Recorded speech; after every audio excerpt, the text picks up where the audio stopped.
উম, আপনারা সকলেই জানেন যেভাবে জঙ্গি হামলা ভারতবর্ষের উপরে হচ্ছে, সেই জঙ্গি হানাকে প্রতিহত করার জন্য পাকিস্তানি সৈন্যদেরকে প্রতিহত করার জন্য আমাদের সেনাবাহিনীরা যেভাবে তাদের জীবন প্রাণ আর কি বলি রেখে আর কি বাজি রেখে লড়াই করে যাচ্ছেন আমাদের সুরক্ষার জন্য, সেই দিক থেকে সেই তাদের দিকে তাকিয়ে আমরা তাদের সমর্থনে তাদের মঙ্গল কামনায় ভারতীয় সেনার সঙ্গে আমরা আছি। আমরা সকলেই ভারতবাসী, জাত ধর্ম বর্ণ রাজনীতি নির্বিশেষে আমরা সমস্ত ভারতবাসী সৈন্যবাহিনীর পাশে আছি।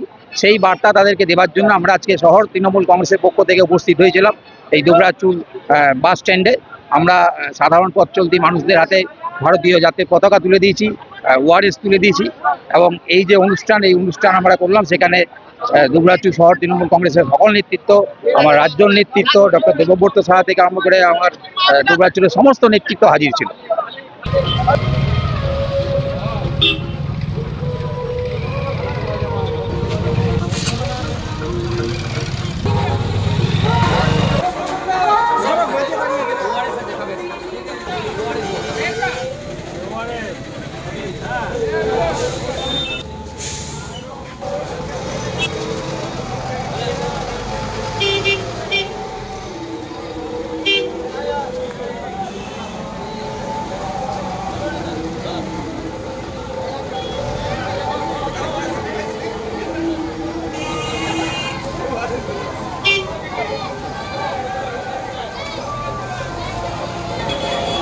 সাগর সাগর ছেড়ে দে আর বেশি না।